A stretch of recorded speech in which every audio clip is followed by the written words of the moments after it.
Hello students, आज आपण रवींद्रनाथ टागोर यांची where the mind is without fear ही पोएम बघणार आहोत. ही पोएम त्यांच्या गीतांजली ह्या ग्रंथातली आहे. गीतांजली ह्या ग्रंथासाठी गुरुदेव यांना 1913मध्ये नोबेल प्राईज मिळालं होतं. त्यांच्यामुळे नोबेल प्राईज भारतात आलं, म्हणजे ते पहिले भारतीय होते ज्यांना नोबेल प्राईज मिळालं होतं. त्या पोएटबद्दल थोडंसं इंट्रोडक्शन बघून घेऊ. तर रवींद्रनाथ टागोर हे पोएट आहेतच आणि त्यासोबतच ते रायटर, कंपोजर आणि पेंटरसुद्धा आहेत. ते 8 वर्षाच्या असल्यापासून कविता लिहित आहेत आणि गीतांजली ह्या ग्रंथामध्ये एकूण 103 कविता आहेत. तर गीतांजली हा बंगाली भाषेतला मूळ ग्रंथ होता. नंतर त्यांनी स्वतःच्याच कविता इंग्लिशमध्ये ट्रान्सफर केल्या आणि मग त्या इंग्लिश गीतांजलीला नोबेल प्राईज मिळालेला आहे. त्यालाच सॉंग्स ऑफरिंग असं म्हटलं जातं. तर त्या ग्रंथामध्ये 53 पोएम ह्या बंगाली गीतांजलीमधल्या होत्या आणि 50 पोएम ह्या त्यांच्या अदर वर्कमधल्या होत्या. तर आत्ताची ही पोएम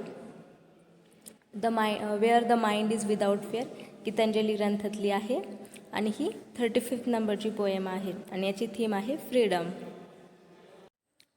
आता इथे कवितेची पहिली ओळच कवितेचं टायटल आहे where the mind is without fear and the head is held high.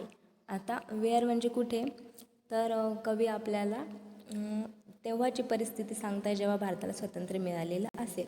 आता ही कविता जवळपास 1900मध्ये लिहिली गेलेली आणि त्याच्यानंतर 47 वर्षांनी भारताला स्वातंत्र्य मिळाले. Where the mind is without fear म्हणजे तिथे जेव्हा स्वातंत्र्य मिळालेलं असेल तिथे लोकांच्या मनामध्ये भीती नसेल. And the head is held high म्हणजे त्यांची मान असं ताठ असेल, म्हणजे ते ताठ मानेने जगतील स्वातंत्र्य मिळाल्यावर. त्यांच्या मनामध्ये भीती नसेल म्हणजे भीती कोणाची? इंग्रजांची. Where knowledge is free, knowledge म्हणजे शिक्षण. गुरुदेव यांना असं वाटतं की प्रत्येकाला शिक्षण मिळेल स्वतंत्र भारतामध्ये. इंग्रजांच्या काळामध्ये फक्त उच्चभ्रू लोक, त्यांच्याकडे खूप पैसा आहे, तेच शिक्षण घेत होते आणि स्वातंत्र्यानंतर ते शिक्षण सर्वांसाठी असेल.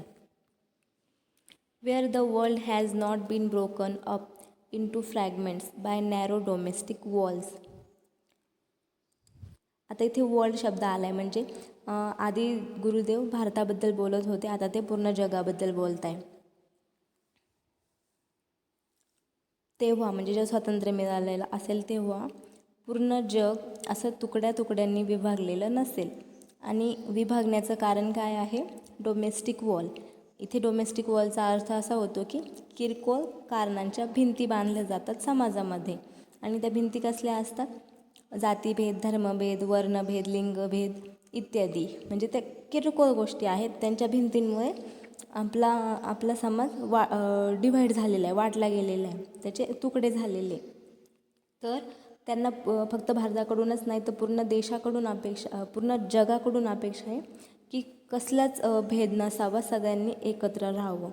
म्हणजे त्यांना पूर्ण भारतीयाकडून इतक्या अपेक्षा आहेत की त्यांनी फक्त स्वतःचा देशच नाही तर पूर्ण जगात बदल घडून आणायला हवा भारतीय लोकांनी आणि एकता निर्माण करायला हवी असं त्यांना वाटतं.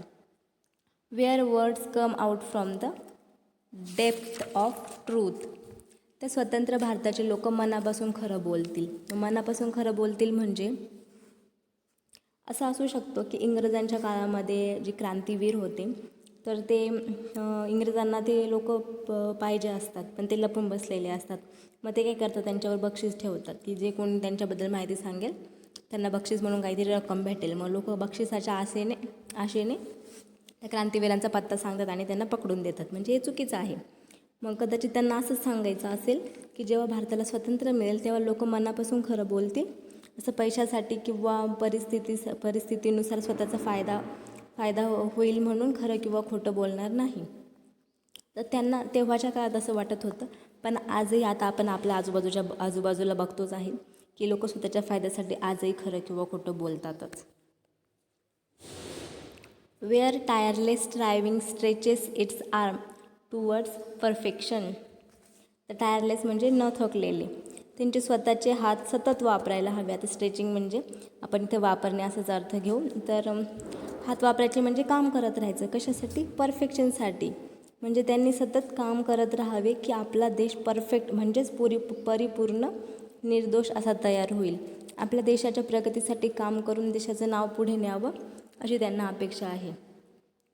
Wear the clear stream of reason has not lost its way into the dreary desert sand of dead habit.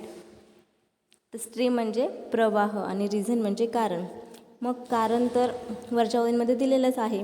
देशाची प्रगती, एकता, परिपूर्णता या सगळ्या कारणांसाठी स्वतंत्र भारतातील लोक प्रयत्न करतील आणि त्यांचा जो काही प्रवाह आहे तो प्रयत्न करण्याचा तो भरकटू नये. आता स्ट्रीम म्हणजे नदी पण असा अर्थ होतो.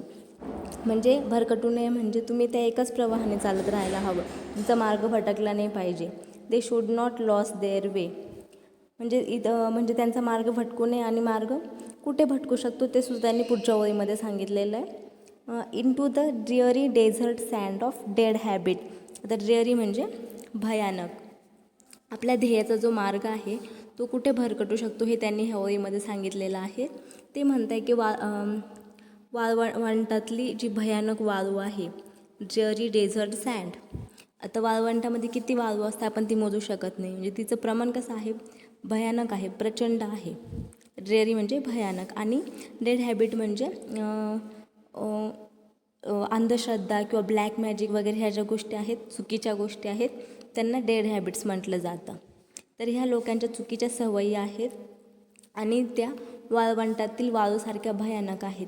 त्या सवयींमुळे आपण आपला मार्ग भरकटू शकतो, आपलं ध्येयापासून आपण दूर जाऊ शकतो आणि आपण आपलं डोकं वापरून स्पष्ट कारणांसाठीच म्हणजे एकतेसाठी वगैरे प्रगतीसाठी आपण कार्य करत राहायला हवं. Where the mind is led forwarded by thee. Thee इथे ओल्ड इंग्लिशमधला शब्द आहे, त्याचा आत्ताचा अर्थ यू होतो.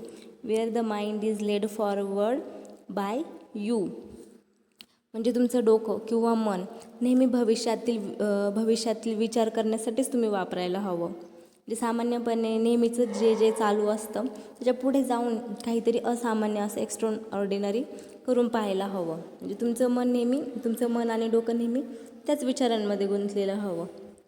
Ever widening thought and action म्हणजे तुम्हाला जो काही असामान्यपणा दाखवायचा आहे, एक्स्ट्रा ऑर्डिनरीनेस दाखवण्याचा जो विचार आहे त्याचा नेहमी विस्तारच करत राहा. एव्हर वायडनिंग थॉट म्हणजे फक्त तो विचार मनात आणला पण त्याचा विस्तार पण करत राहायला हवा. म्हणजे अजून पुढे काय असं त्या विचारांचा विस्तार करून अँड ॲक्शन म्हणजे ती कृतीतसुद्धा उतरवायचं. फक्त विचार करून उपयोग नाही. आपल्याला खूप गोष्टी कराव्याशा वाटतं पण त्या कृतीतसुद्धा उतरवायला पाहिजे आणि प्रत्यक्षात आपण केल्या पाहिजेत. तुमच्या विचारांची रुंदी वाढवायला हवी आणि ते विचार ॲक्शनमध्ये म्हणजेच कृतीमध्ये आणायला हवे. Into that heaven of freedom my father let my country awake. आता ह्या ओळीमध्ये फादरची स्पेलिंग बघितली आपण, एफ हा कॅपिटल वापरलेला आहे. तर माय फादर इथे गुरुदेव देवाला उद्देशून बोलत आहे. आपण गॉडच्या स्पेलिंगमध्ये कॅपिटल जी वापरतो तसंच इथे कॅपिटल एफ वापरलेला आहे. तर इथे गुरुदेव देवाला उद्देशून बोलत आहे की माझ्या देशवासियांना जागं कर. Country awake, late my country awake, जागं कर. ते अशा झोपेत आहेत जिथे ते विचार करत नाही, स्वतःचं डोकं वापरत नाही. का बरं ते असे करतात? कारण ते सध्या इंग्रजांच्या गुलामगिरीत आहेत. त्यांना जागं कर आणि जेव्हा त्यांना जाग येईल ते विचार करतील, कृती करतील, तेव्हा ते कुठे असतील? स्वातंत्र्याच्या स्वर्गात असतील. Into that heaven of freedom म्हणजे खरंच स्वर्ग कुठे असतो? जिथे आपल्याला स्वातंत्र्य आहे. गुरुदेव स्वातंत्र्याला स्वर्ग म्हणत आहे. पण आज आपण स्वातंत्र्यात आहोत. आता आपल्याला स्वातंत्र्य भेटलं. त्यांनी ही 1919मध्ये लिहिलेली कविता. आता आपण सध्या स्वातंत्र्यामध्ये आहोत पण आपल्याला स्वर्गात असल्यासारखं वाटतं का? नाही वाटत. कारण त्यांच्या ज्या अपेक्षा होत्या स्वातंत्र्य मिळाल्यावर की अंधश्रद्धेसारख्या फालतू गोष्टी सोडून देशाची प्रगती करावी, कसलाच भेद नसावा जातीचा, धर्माचा, यांच्या भीती नसाव्यात, त्या अपेक्षा पूर्ण झालेल्या नाही आहे. त्यांना जे वाटत होतं की स्वातंत्र्य भेटल्यावर भारत असा असेल, भारत तसा असेल, म्हणजे पूर्ण जगामध्ये भारताने बदल घडून आणलेला असावा असं त्यांच्या अपेक्षा होत्या, त्या पूर्ण झालेल्या नाही आहे. म्हणून आज आपल्याला आपण स्वर्ग सुखात आहोत असं वाटत नाही. आपल्याला फक्त इंग्रजांकडून स्वातंत्र्य मिळालं पण आपलं मन आणि डोकं आजही चुकीच्या गोष्टींच्या गुलामगिरीत आहेत. म्हणून गुरुदेव म्हणतात तसं जागे व्हा. Wake up into the heaven of freedom. जे खऱ्या स्वातंत्र्यासाठी तुम्ही प्रयत्न करा म्हणजे तुम्हाला खरंच स्वर्गात असल्यासारखं वाटेल. Thanks for watching.